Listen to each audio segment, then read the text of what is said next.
আল্লাহ তোমার পবিত্র হুকুম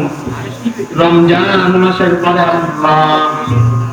সালাতুল ফিতর নামাজ আদায় করার পর তোমার নবীর প্রতি সালাতু সালাম পাঠ করার পর কাঙ্গালে নেয় ভিখারি নেয় দুইটি হাত উত্তোলন করলাম ইয়া রাব্বাল আলামিন ভুল বেয়াদবি ক্ষমা করে দিন এই নেক আমলগুলো আমাদের প্রিয় নবী মুহাম্মদুর রাসূলুল্লাহ সাল্লাল্লাহু আলাইহি ওয়াসাল্লামের রওজা পারে পৌঁছে দাও ওইখান থেকে লক্ষ কোটি গুণ বৃদ্ধি করে বাবা আদম আলাইহিস সালাম থেকে আজ পর্যন্ত যত মুসলিম নরনারী অন্ধকার কবরে চলে গেছে আল্লাহ তাদের সকলের কবরে হাদিয়াগুলো পৌঁছায়া দাও ইয়া রাব্বাল আলামিন হুজুরদের থেকে শুনেছি আল্লাহ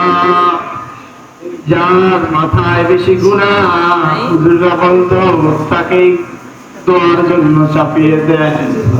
আল্লাহ গুনার বোঝা মাথায় নিয়ে মাবুদ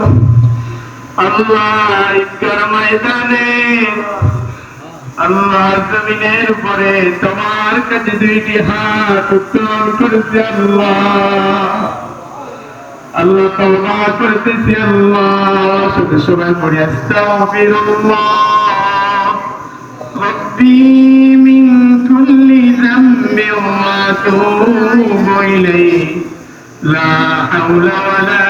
কুওয়াতা ইল্লা বিল্লাহিল আলিয়্যিল আযীম আল্লাহ তওবা করতেছি আল্লাহ আর গুনাহ করব না আল্লাহ তুমি আমাদের জীবনের সকল গুনাহগুলো মাফ করে দাও আল্লাহ কত ঈদগায়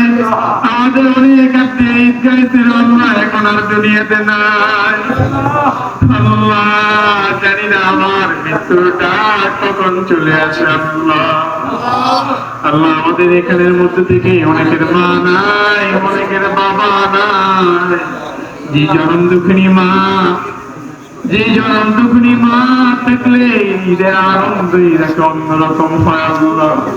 আল্লাহ এদের মধ্যে থেকে অনেকের জনম দুঃখিনী মা নাই অনেকের বাবা নাই আল্লাহ যারা অন্ধকার কবরে চলে গেছে যেমনি ভাবে রমজানের ওসিলায় যেমনি ভাবে আল্লাহ কবরের আযাব ক্ষমা করেছো কিয়ামত পর্যন্ত তাদের কবরের